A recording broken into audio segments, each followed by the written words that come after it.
Kalau kita lihat bocoran menteri, semua ikut dalam pemerintahan. Oposisinya nggak ada. Oposisinya cuma PBHMI aja. Ya. Belum diajak Bahlil, ya kan? Kalau sudah diajak Bahlil selesai semuanya, ya kan? Pakai kanda. Selamat siang kanda, ya kan? Assalamualaikumnya udah lupa, ya kan? Karena kita membutuhkan pemerintahan yang kuat, oke? Bukan weak government, tapi strong government. Tapi kita juga membutuhkan strong opposition, oposisi yang kuat. Nah kalau oposisi di parlemen tidak ada, ya civil society yang menjadi oposisi. Bagaimana kita membangun oposisi? Mau diskusi saja dibubarkan, ya kan gitu kan? Silaturahmi kebangsaan terancam tidak dapat digelar. Di Balai Sudirman nolak dia sudah, ya kan? Tiba-tiba Bidakara back and forth maju mundur juga sekarang. Padahal sudah ada surat dari Polda Metro Jaya. Gara-gara ada pasukan berani mati yang mengancam, ya kan? Kira-kira begitu. Yang katanya pasukan Mulyono itu. Bahaya sekali kita. Bahkan demokrasi kita demokrasi sampai mengancam. Sampai menghilangkan jiwa, kan gila kan?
Assalamualaikum warahmatullahi wabarakatuh.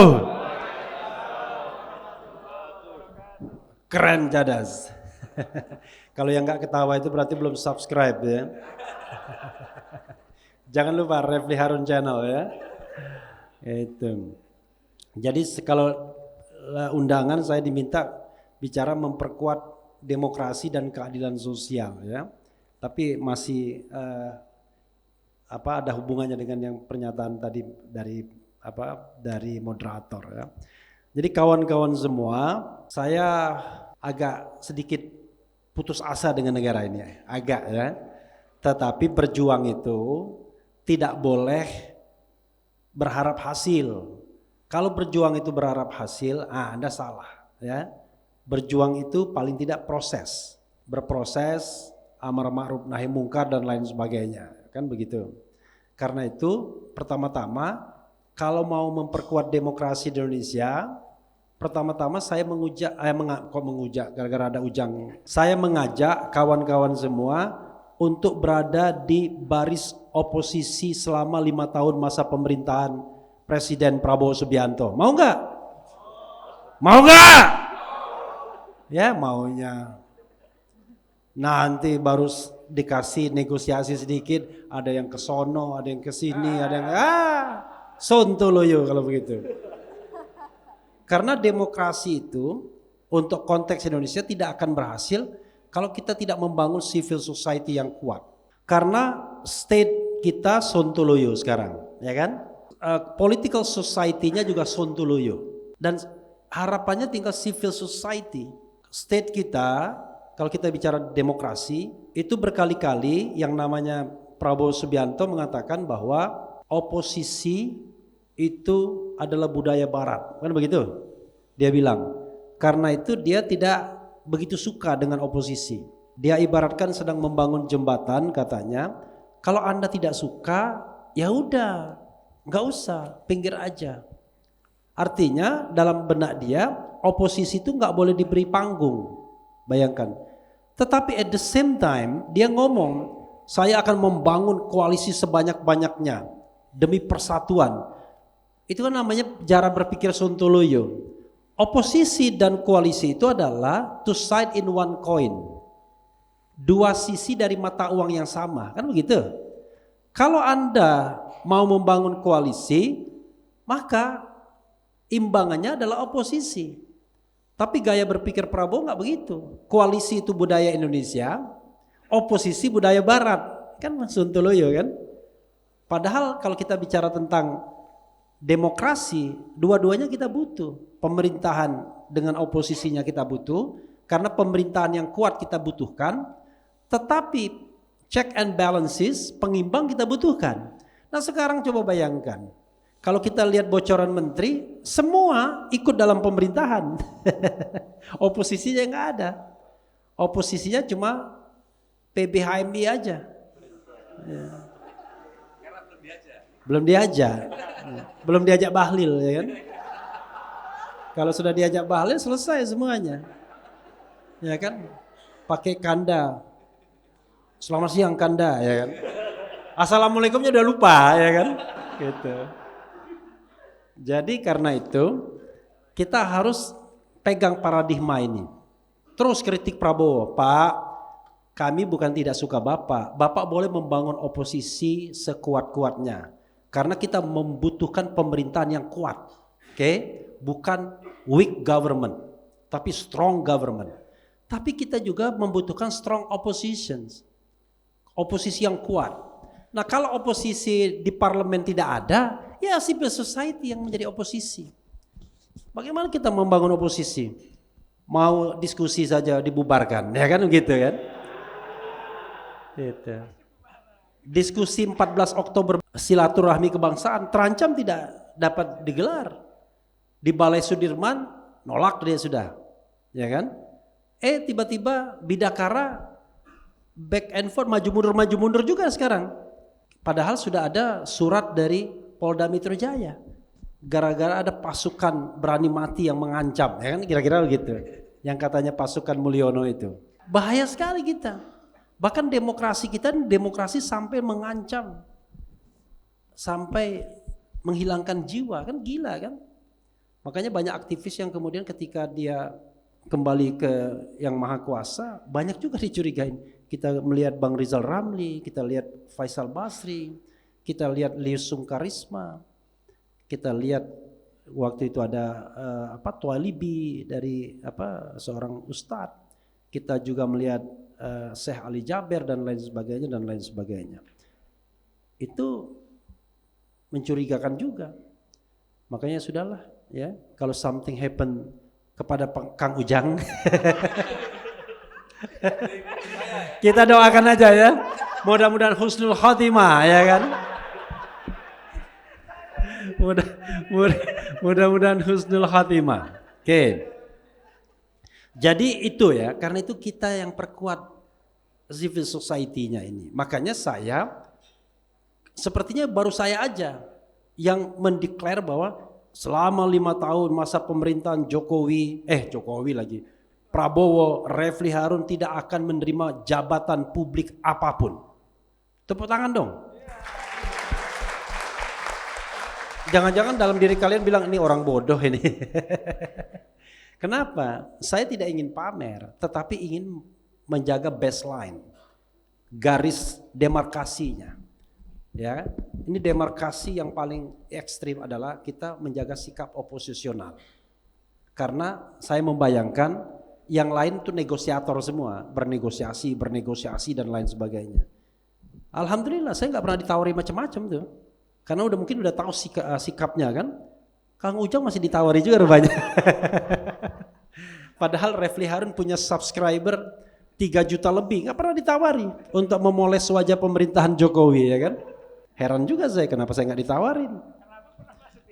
Gitu. Jadi karena itu yang kita bangun. Nah, demokrasi kita ini menjadi sebuah paradoks di Indonesia. Saya mau pelan-pelan aja, sampai 10 menit saya berhenti, ya kan. Demokrasi kita ini menjadi paradoks di Indonesia. Kenapa? Demokrasi itu istilah lain dari kedaulatan rakyat. Kedaulatan rakyat itu barang yang sudah diterima di konstitusi, ya kan. Indonesia itu kedaulatan rakyat. Kedaulatan berada di tangan rakyat dan dilaksanakan menurut Undang-Undang Dasar. Tapi elit-elit politik masih saja ribut soal demokrasi. Demokrasi itu bukan budaya Indonesia. Demokrasi kita sudah kebablasan dan lain sebagainya. Karena demokrasinya dikasih predikat macam-macam. Padahal demokrasi itu kedaulatan rakyat. Tetapi kedaulatan rakyat itu kedaulatan yang diatur menurut Undang-Undang Dasar. Selesai kan? Ngapain kita berdebat lagi tentang demokrasi seperti apa Indonesia ini? Kayak orang bodoh kita ya kan jadinya. Jadi demokrasi kita adalah demokrasi yang nomokrasi. Jadi constitutional demokrasi, demokrasi yang berdasarkan pada konstitusi. Jadi itulah yang namanya garis demarkasi kita. Salah satu konstitusi itu adalah kebebasan menyatakan pendapat baik secara lisan dan tulisan. Sudah ada di konstitusi kita. Tapi mau mengadakan diskusi saja, izin polisi dulu, ya kan? Coba bayangkan, akhirnya kita, instrumen-instrumen demokrasi kita yang sudah diakui di tingkat konstitusi itu diperlemah dalam proses undang-undang, dalam praktik-praktik politik. Orang mengatakan, wah, Undang-Undang Dasar 1945 yang asli lah, yang hebat. Saya mengatakan sontoloyo cara berpikir demikian. Kenapa? Ya tetap lebih baik Undang-Undang Dasar sekarang. Karena kenapa? Undang-Undang Dasar sekarang ada perlindungan HAM-nya. Kalau yang lama nggak ada. Yang lama itu kemerdekaan bersikap berkumpul diatur dengan undang-undang. Tidak ada yang namanya constitutional right langsung. Kalau ini langsung, hak menyatakan pendapat baik secara lisan dan tulisan adalah constitutional right. Tapi susah kita berdebat sama orang nggak paham tentang konstitusi. Pahamnya tentang romantisme. Ya kan? Kan romantisme kan kalau kita kembali pada Undang-Undang Dasar 45 dan lain sebagainya itu romantisme. Tetapi sebelum Kang Ujang nanti protes kayaknya dia juga yang termasuk yang kembali kepada Undang-Undang Dasar 45. Enggak ya. Karena seolah-olah itu panaseanya. Panaseanya itu ada dua. Kalau dia di tingkat konstitusi, maka bicara kita tentang perubahan konstitusi ke depan. Tapi kalau panaseanya di tingkat undang-undang, kita perbaiki undang-undang. Nah, undang-undang yang sontoloyo itu salah satunya adalah presidential threshold di pilkada. Wabillahi taufiq wal hidayah. Wassalamualaikum warahmatullahi wabarakatuh. Jadi kalau kalian masih mahasiswa, sudah mau jadi bagian dari kekuasaan, lebih baik tidak usah jadi mahasiswa, segera tamat aja. Ya kan? Dan tidak usah lagi menjadi anggota PBHMI. Karena mahasiswa itu harusnya dia memberikan pikiran-pikiran alternatif, out of the box. Tidak ada kepentingannya, apalagi kepentingan kekuasaan. Jadi dia memberikan jalan yang lurus, yang terang. Nah, salah satu jalan itu adalah tetap kritis kepada kekuasaan, pada pemerintahan. Saya tahu yang namanya menjadi oposisi itu berat, ya kan? Kata Dilan, ya sudahlah biar aku saja, ya kan, kira-kira begitu ya. Tetapi tetap saya mau mengajak, kalau Anda memposisikan diri sebagai balancer, check and balance, mengkritik kekuasaan puncak termasuk presiden, Anda naik kelas, ya kan? Artinya sparring partner Anda presiden. Tapi kalau Anda memilih untuk menjadi anak buah Bahlil, Anda turun kelas. Wassalamualaikum warahmatullahi wabarakatuh. Acara ini acara yang diinisiasi oleh Faisal Assegaf. Kita tahu Faisal Assegaf kritikus sosial, kritis orangnya, dan kebetulan dia memang memimpin sebuah partai baru, tetapi secara umum bukan partai baru itu yang mengadakan kegiatan ini, tetapi kelompok-kelompok yang katakanlah pro perbaikan ya. Kalau saya bilang pro perubahan seolah-olah nanti ingat Pilpres ya, pro perbaikan, mengadakan silaturahmi kebangsaan di mana kelompok ini ya ingin semua komponen bangsa bisa bertemu untuk mengevaluasi jalannya pemerintahan Presiden Jokowi selama 10 tahun dan apa harapan-harapannya, catatan-catatannya untuk pemerintahan yang baru. Dan ini sama sekali tidak ada hubungannya dengan forum tanah air yang sempat dibubarkan di Hotel Grand Kemang pada tanggal 28 September yang lalu. Ini adalah forum yang kurang lebih sama dengan yang diadakan di Al Jazeera setelah acara Grand Kemang. Di Al Jazeera itu acaranya tanggal 1 Oktober 2024. Jadi ini bisa dijadikan kelanjutan. Hanya insya Allah lebih besar, akan diikuti oleh ratusan tokoh dan ribuan masyarakat umum. Ya, dari simpul-simpul aktivis dan mahasiswa. Kalau kita lihat acara sebelumnya yang diadakan di Al Jazeera kemarin kan sepertinya para tokoh maju satu persatu untuk menyampaikan aspirasinya ya. Iya. Dan kali ini kan ribuan yang hadir. Ya. Nah, apakah kemudian sudah disiapkan ya tokoh-tokoh siapa saja yang nanti akan menyampaikan aspirasi di depan? Yang kedua, apakah nanti akan ada pernyataan bersama atau pernyataan sikap bersama yang akan dihasilkan dari pertemuan silaturahmi bersama ini? Iya, kalau mengenai bagaimana format acara, nanti insya Allah yang akan menjadi hostnya, ya, yang mengatur lalu lintas acara, terutama acara yang terkait dengan mini orasi adalah saya sendiri, insya Allah ya. Dan acaranya kurang lebih sama, memberikan kesempatan kepada para tokoh untuk menyampaikan mini orasinya selama maksimal 5 menit. Dan tokoh-tokohnya ya tentu kita ada dalam bayangan kita, hanya belum kita tentukan. Ya, belum kita tentukan. Jadi dalam bayangan kita tentu tokoh-tokoh yang memang kita undang, tokoh-tokoh bangsa, tokoh-tokoh yang selama ini kita kenal, tapi tidak menutup kemungkinan juga tokoh mahasiswa misalnya, emak-emak, ya, perempuan. Jadi nanti forumnya dinamis bagaimana di lapangannya. Apakah akan ada rekomendasi? Insya Allah panitia sudah akan menyiapkan rekomendasi dari pertemuan orasi tersebut. Karena ini sifatnya mini orasi, tentu tidak ada dialog tanya jawab dengan yang datang. Tetapi lebih dari orasi, sebenarnya forum ini dimaksudkan forum temu kebangsaan, silaturahmi kebangsaan, dengan tagline-nya bertemu, kemudian kompak bergerak. Jangan disingkat temu kober ya. Jadi memang ini betul-betul kita rindu dengan silaturahmi. Kita rindu dengan sebuah persatuan di mana semua komponen bangsa itu bisa menyuarakan suara kritisnya. Bukan pertemuan atau persatuan yang melarang orang kritis. Ya. Kalau misalnya demi persatuan kemudian orang tidak boleh menyampaikan ide dan aspirasinya, itu namanya persatuan yang semu. Persatuan yang tidak semu itu adalah persatuan yang tidak melarang orang untuk menyampaikan ide dan gagasan sepanjang itu dijamin oleh konstitusi, karena kita mengakui yang namanya kebebasan berkumpul, berbicara, mengeluarkan pendapat baik secara lisan maupun tulisan. Jadi agak sedikit different direction dengan apa yang dikatakan Prabowo tentang persatuan. Karena implisit yang dikatakan Presiden terpilih Prabowo tentang persatuan itu seolah-olah tidak boleh berbeda pendapat dengan kekuasaan. Nah, kita ingin memelihara ruang-ruang demokrasi, ruang-ruang untuk berbeda pendapat, walaupun kalau seandainya pendapatnya sama dengan pemerintah pun ya nggak ada masalah juga. Karena itulah inti dari demokrasi, yaitu kebebasan untuk menyampaikan pendapat baik secara lisan dan tulisan, dan tentu dengan batas-batas yang tidak merendahkan ya atau mendegradasikan humanisme. Itu batas-batasnya. Jadi kalau kita mengkritik Prabowo, mengkritik Jokowi, kita mengkritik mereka sebagai presiden atau presiden terpilih, bukan mengkritik pribadi-pribadinya. Pribadi-pribadinya itu tanggung jawab masing-masing, tetapi yang kita kritik adalah kebijakannya, pikirannya, tindakannya, dan segala sesuatu yang terkait dengan jabatannya, termasuk fasilitas yang mungkin dia dapatkan, fasilitas yang dia nikmati dan lain sebagainya. Intinya adalah Prabowo atau Presiden Jokowi saat ini menjadi penting, menjadi pusat dari diskusi kita karena dia adalah presiden dan presiden terpilih.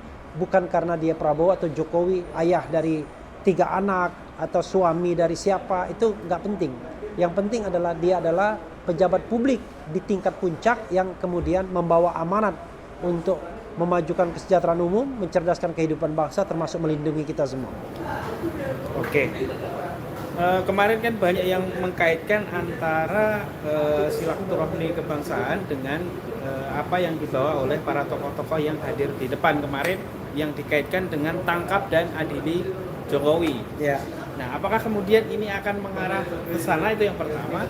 Terus yang kedua, tadi saya dengar juga ada beberapa tokoh dari partai yang juga diundang hal ini dalam silaturahmi kebangsaan. Nah, boleh nggak kita tahu partai mana saja dan siapa saja yang kemudian dari partai yang khususnya yang diundang dalam acara silaturahmi kebangsaan ini? Kalau mengenai aspirasi ya, tentu kita tidak bisa melarang orang menyampaikan aspirasi.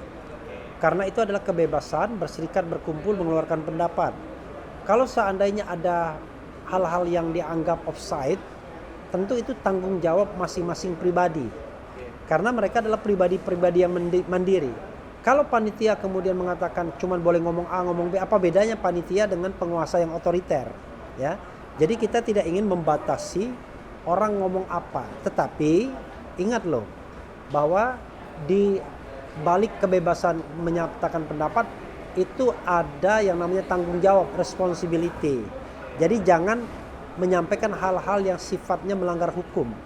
Tapi melanggar hukum yang rasional ya. Seperti mendegradasi kemanusiaan, mengancam dan lain sebagainya. Tetapi kalau terkait aspirasi misalnya adili Jokowi dan lain sebagainya, itu adalah cerminan dari kita bernegara hukum. Kan pengertian adili itu mengadili, memberikan keadilan. Kalau dia misalnya ada pelanggaran-pelanggaran atau kejahatan bahkan, ya siapapun berlaku prinsip equality before the law. Demikian juga Prabowo Subianto. Kalau kita menyampaikan gagasan, kritik terhadap beliau, karena beliau mau dilantik sebagai presiden. Jadi sekali lagi, soal materinya kita tidak berpretensi sebagai polisi moral yang mau membatasi kebebasan orang. Nah, siapa saja yang diundang, pada dasarnya kita mengundang semua komponen masyarakat, karena ini undangan yang bersifat terbuka. Iya kan? Anyone bisa datang, everyone bisa datang. Nah, hanya kita juga realistis. Kalau forum ini dihelat oleh orang-orang yang selama ini kritis terhadap pemerintahan Presiden Jokowi misalnya, ya kalau misalnya pendukung-pendukung Presiden Jokowi mau datang, silahkan saja, nggak ada masalah, nggak ada apa-apa. Apakah kemudian nanti mereka mendapatkan kesempatan berbicara atau tidak, ya tergantung acaranya, ya kan? Tetapi intinya adalah tentu ya kita harus realistis juga. Kalau acara ini kemudian juga diikuti oleh mereka-mereka itu, ya dengan senang hati saja kita sebenarnya. Tapi sekali lagi, bukan berarti kemudian kebebasan untuk menyampaikan sesuatu itu akan dibatasi, nggak bisa. Karena itu kita mengimbau kepada aparat penegak hukum, polisi, dan juga pihak hotel, pihak yang memiliki tempat, agar tidak menghalang-halangi kegiatan yang konstitusional ini. Penyampaian aspirasi, cukup Anda pihak pengaman mengamankan agar tidak terjadi kerusuhan. Ya. Misalnya tidak ada gangguan-gangguan preman, tidak ada gangguan-gangguan orang yang kemudian memprovokasi agar melakukan perusakan. Tetapi kalau misalnya di dalam penyampaian aspirasi itu ada yel-yel, ya wajar lah. Misalnya kita bilang merdeka, lalu kemudian tiba-tiba orang menjawab merdeka, kan wajar. Yang tidak wajar itu adalah ada yang memprovokasi bunuh misalnya, memprovokasi hancurkan, bakar. Nah itu yang tentu tidak boleh. Jadi tetap ada batas-batasnya untuk tidak menggunakan kalimat yang dapat diartikan sebagai provokasi pidana. Oke. Ini terakhir nih, Bang Refli Harun.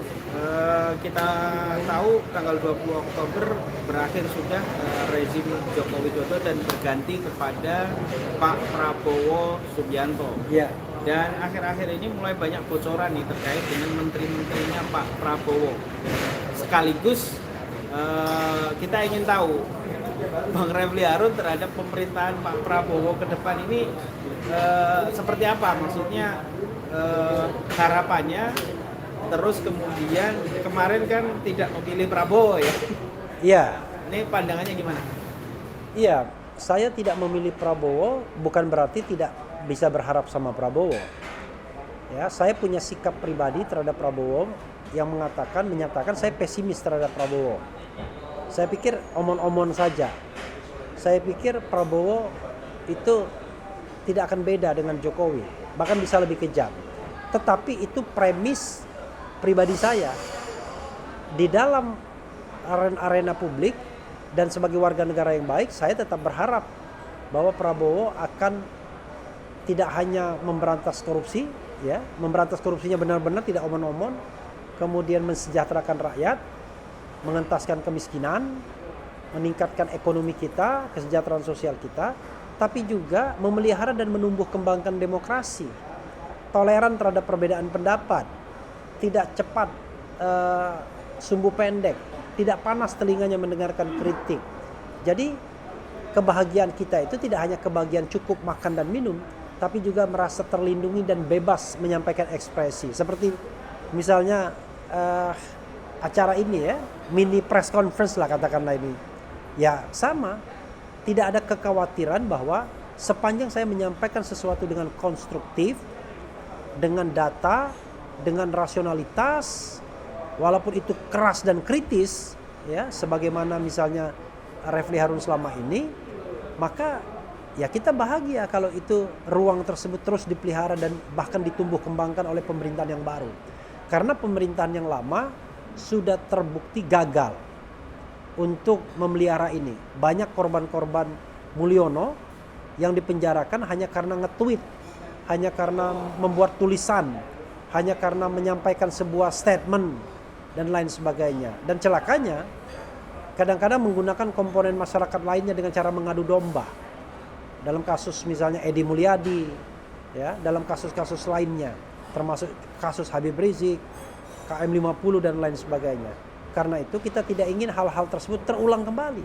Masa sebagai warga negara kita tidak mau dan tidak boleh berpikir seperti itu.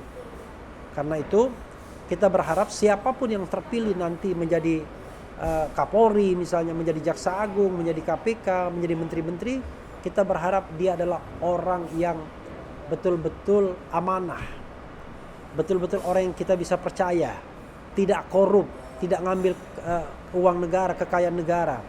Tetapi saya sendiri sama Faisal Assegaf yang merupakan inisiator acara ini sudah bertekad, insya Allah kami tidak akan menerima jabatan apapun yang ditawarkan kepada kami dalam masa pemerintahan Prabowo Subianto sebagai wujud konsistensi kami untuk bersikap oposisional sebagai hak warga negara.